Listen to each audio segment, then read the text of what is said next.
നിങ്ങളുടെ favourite shows ഇനി ഒരിക്കലും മിസ്സാവില്ല. ഇപ്പോൾ C5 കാണും നിങ്ങളുടെ ഫേവറേറ്റ് ഷോ തികച്ചും സൗജന്യമായി. ആരതി, എടി ആരതി,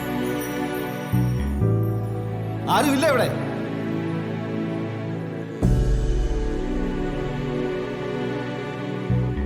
ആരുമില്ല ഇവിടെ നിന്ന്?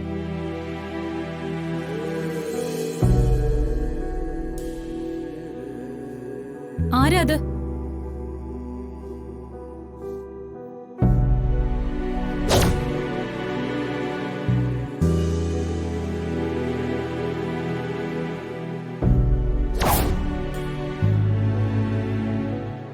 എന്താടോ ഈ മുറ്റത്ത് ഇറയത്ത് നടുത്തളത്തിലും വന്നിട്ടൊരു ആക്രോശം? ഷോ കാണിക്കാനാണോ എഴുന്നള്ളിക്കുന്നേ? അതേടി, ഷോ തന്നെയാ. അത് കാണിച്ചാ ഞാൻ ഇവിടുന്ന് പോകും.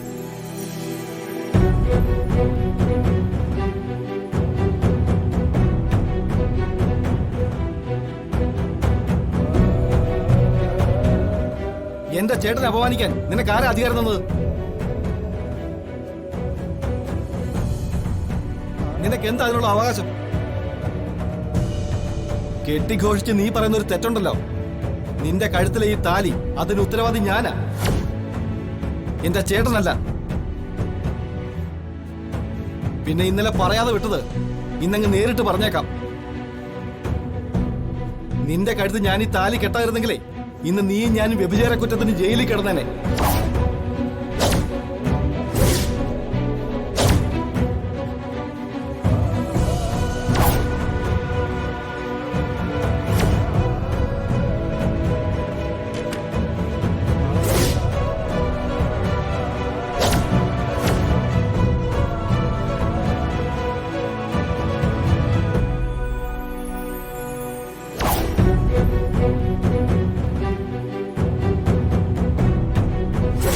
ആരാടാ ഇത്?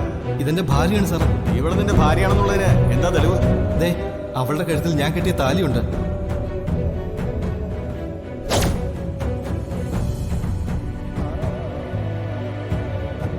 പത്രങ്ങളിലും സോഷ്യൽ മീഡിയയിലും പടവും വാർത്തകളും വേറെ. അങ്ങനെ ഒരു കേസ് ജയിലിൽ പോയതുകൊണ്ട് എനിക്ക് പ്രത്യേകിച്ച് ഒന്നും വരാനില്ല. പക്ഷേ അത് നിനക്കുണ്ടാക്കുന്ന അപമാനം താങ്ങാൻ നിനക്കായെന്ന് വരില്ല.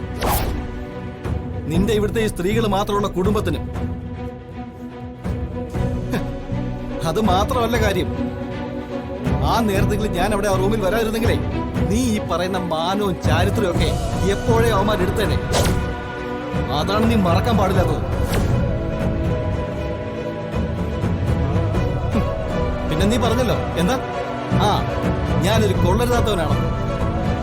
അങ്ങനെ ഒരുത്തനായിരുന്നെങ്കിൽ ആ ഹോട്ടൽ മുറിയിൽ വെച്ച് അവന്മാരെ ഓടിച്ച ശേഷം എനിക്ക് നിന്നെ എന്ത് വേണമെങ്കിലും ചെയ്യാമായിരുന്നു. ചെയ്തോ ഞാൻ? എടീ, ചെയ്തോന്ന്? ഇല്ല, ഞാനത് ചെയ്തില്ല. എനിക്കത് ചെയ്യാനാവില്ല ഒരിക്കലും. കാരണം ഞാൻ പ്രസാദിന്റെ അനുജനാ. ആ ചേട്ടൻ ഞങ്ങൾക്ക് കാണിച്ചു തന്ന മാതൃകയാണ് ഞങ്ങളുടെ ജീവിതം.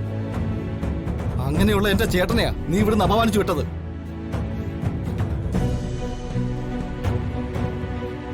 ഇനിയിപ്പോ ഇത്രയൊക്കെ ആയ സ്ഥിതിക്ക് ഇവിടെ വെച്ച് ഞാൻ എന്റെ ഒരു ഉറച്ച തീരുമാനം പറഞ്ഞേക്കാം.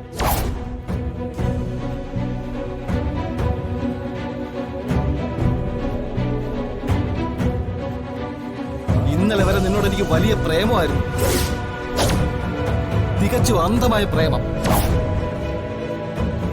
പക്ഷെ ഇനി അതില്ല. നീയുമായുള്ള എല്ലാ ബന്ധവും ഇന്നുകൊണ്ട് അവസാനിച്ചു. എന്റെ പ്രണയം മരിച്ചു. ഇഷ്ടവും കരുതലും ഒക്കെ കത്തിച്ചാമ്പലായി നീ കൊന്നു അതിനെ. ഇനി ഈ മുരളിയുടെ മനസ്സിൽ നീ ഇല്ല, ഒരിക്കലും ഉണ്ടാവാനും പോകുന്നില്ല. അതാണ് എന്റെ തീരുമാനം, അത് മാത്രം. എന്റെ നേർക്ക് അവൾ ഒരുപാട് ദേഷ്യം കാണിച്ചിട്ടുണ്ട്, പല സന്ദർഭങ്ങളിലും ഇൻസൾട്ട് ചെയ്തിട്ടുമുണ്ട്. പക്ഷെ അതൊക്കെ ഞാൻ സീരിയസ് ആയിട്ടൊന്നും എടുത്തിട്ടില്ല. ഇത് പക്ഷെ അങ്ങനെയല്ല. നമ്മുടെ ചേട്ടന്റെ നല്ല മനസ്സുകൊണ്ടാ കല്യാണം ഉറപ്പിക്കാനെന്ന് പറഞ്ഞ് അവിടെ പോയത്. എന്നിട്ടും അപമാനിക്കാന്ന് വെച്ചാ മറ്റൊന്നും ആലോചിക്കണ്ട. അവർക്ക് ഒരുപാട് ഉപകാരം ചെയ്ത ആളല്ലേ ചേട്ടൻ, അതെങ്കിലും അവൾ ആലോചിക്കണ്ടേ? ഇനി അതൊക്കെ ക്ഷമിച്ച് പുറത്ത് എന്തിനാ ഞാൻ അവളുടെ പുറകെ നടക്കുന്നത്? നമ്മുടെ ചേട്ടനെ ബഹുമാനിക്കാത്ത അവളെ എനിക്കിനി വേണ്ട. അവളോടുള്ള എന്റെ ഇഷ്ടം ഇന്നത്തോടെ മരിച്ചു. ഞാനതിനെ ഞെരിച്ചു കൊന്നു. അവളുടെ ഓർമ്മകൾ പോലും ഇനി എന്റെ ഉള്ളിൽ ഉണ്ടാവില്ല. എല്ലാം എല്ലാം ഞാൻ ഉപേക്ഷിക്കുക എന്നിവിടെ.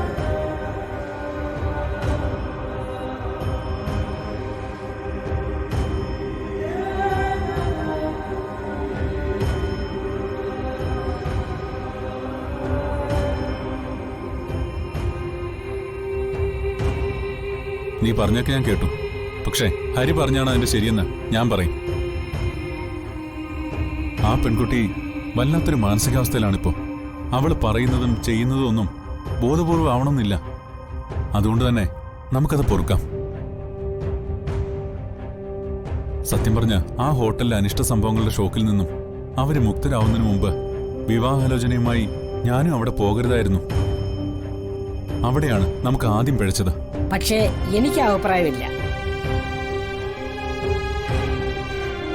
നമ്മൾ അങ്ങനെ ചെന്ന് പരിഹാര നിർദ്ദേശം മുന്നോട്ട് വെച്ചത് അഞ്ജലിക്കും മറ്റും ആശ്വാസമായെന്നാണ് എനിക്ക് തോന്നുന്നത്. ചിലപ്പോ ആയിരിക്കും. കാരണം ആരതി മാത്രമേ ഞങ്ങളോട് അവിടെ വെച്ച് പരുഷമായിട്ട് പെരുമാറിയുള്ളൂ. നാളെ അവളുടെ മനസ്സും മാറിയെന്ന് വരും. അതുകൊണ്ട് മനസ്സാകെ തകർന്നിരിക്കുന്ന ആ പെൺകുട്ടിയെ എന്നെ ബഹുമാനമില്ലെന്ന കാരണത്താൽ നീ അവളെ വെറുക്കരുത്. അവളോടുള്ള ഇഷ്ടം ഉപേക്ഷിക്കുകയും ചെയ്യരുത്. എല്ലാം ഒന്ന് കലങ്ങി തെളിയും വരെ കാത്തിരിക്കാൻ നമുക്ക്. അതാ ഇതിനെക്കുറിച്ചുള്ള എന്റെ അഭിപ്രായം.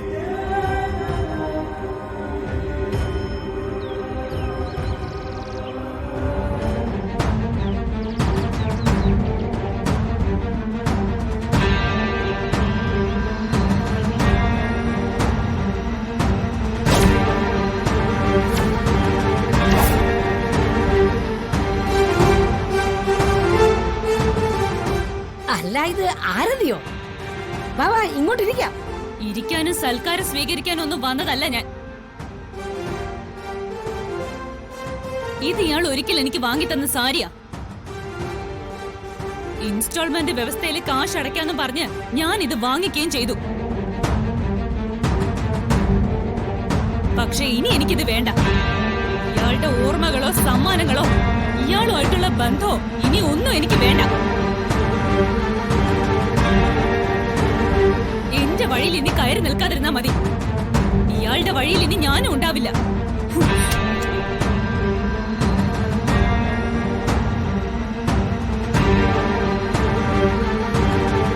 ഇതോടെ തീർന്നു ആരതിയും മുരളിയും തമ്മിലുള്ള ബന്ധം. അത്ര തന്നെ.